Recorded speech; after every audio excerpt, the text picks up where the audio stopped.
Prophesy, Brother Jerry. Amen. I said, okay, it's all good. Yes. Married, I'm down with that. I'll get married. I said, God, it's ironic that you would bring this matter up. Because just the other day, I was saying to myself, preacher, you need a wife.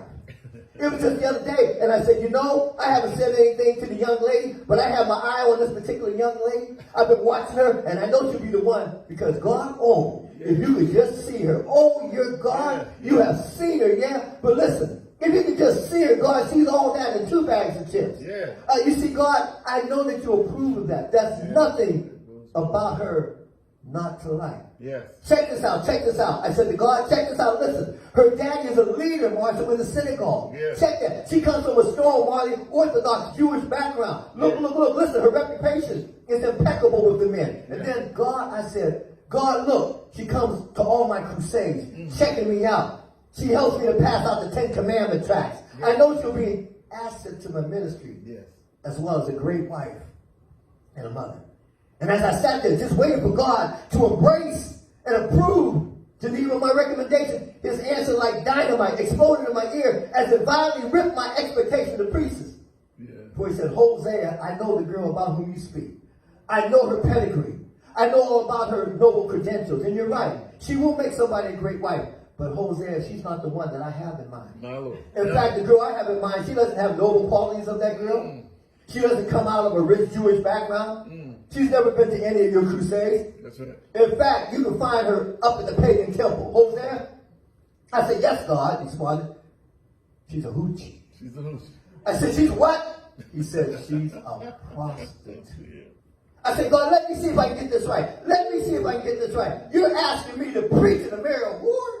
I mean, hoochie? He said, yes, that's exactly what I'm doing. Listen, do I have to explain to you how I felt? How would you feel? I know God has always asked his servants to do some strange things. I remember he asked Isaiah to walk the streets naked for 3 years.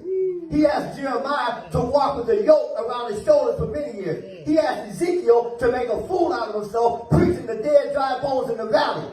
But never had he asked anybody to do what he asked me to do, to hook up with a hoochie.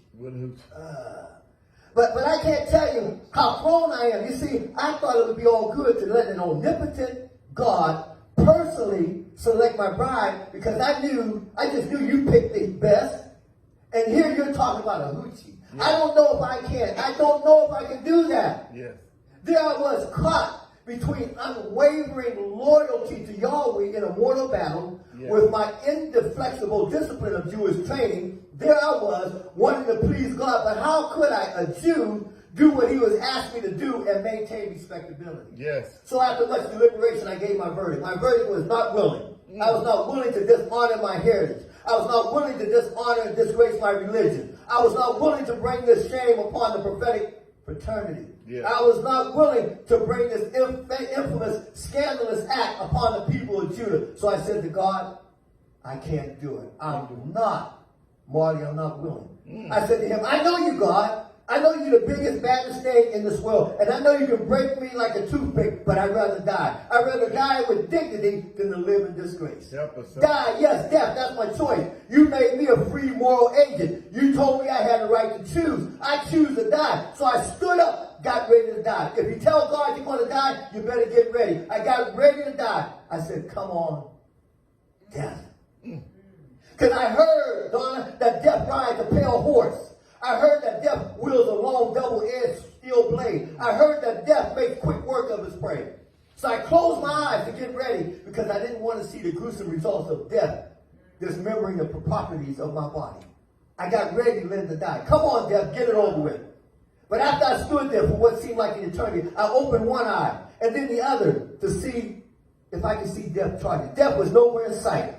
So as I prepared to slowly and discreetly slip away from that moment and that mountain, as I got ready to run, God says, the girl's name is Gomer. I say, Gomer, who wants to be married to somebody with a name like Gomer?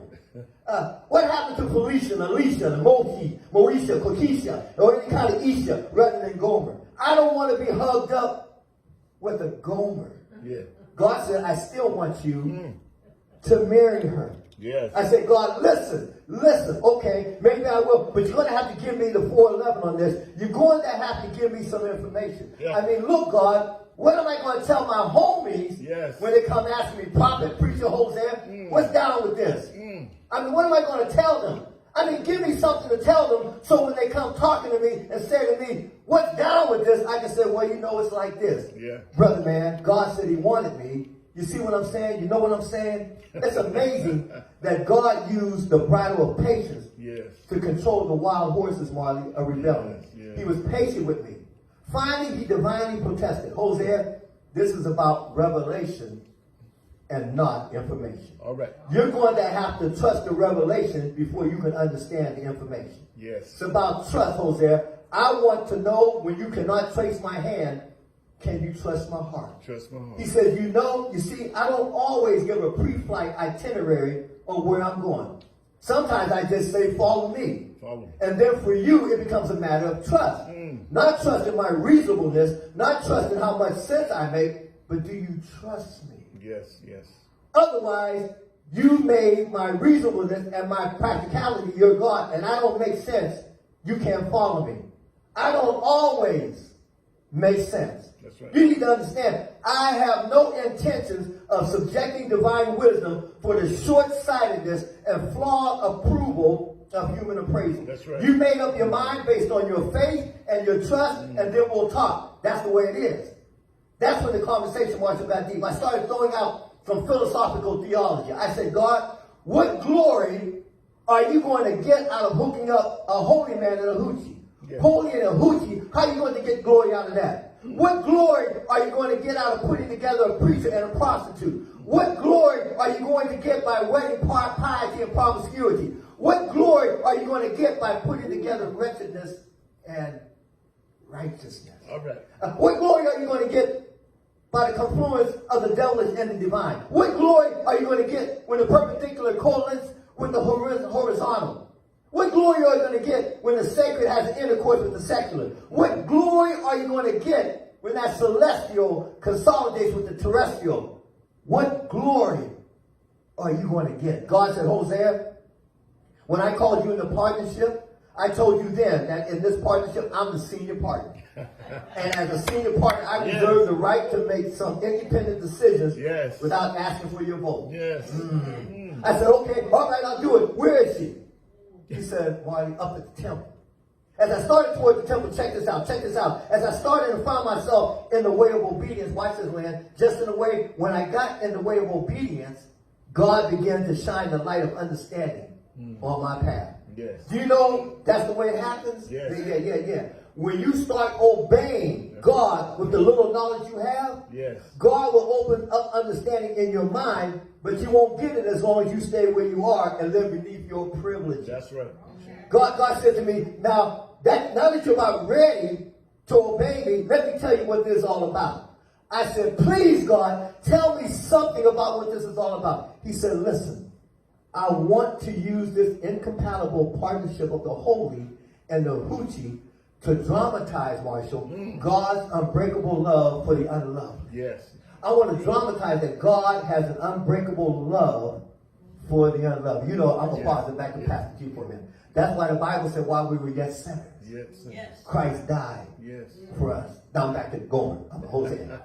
I wanted to use Gomer to dramatize that in spite of the vilest, most despicable, unfaithful act of a wife who became a hoochie, a prostitute, that no man or a woman, Geneva, can fall so low that they can fall outside the hand of reach of God. I want Gomer to show you that you can break God's heart, but you can't break his love. I want to show you that no sin can lead you to a place where the love of God cannot reach you.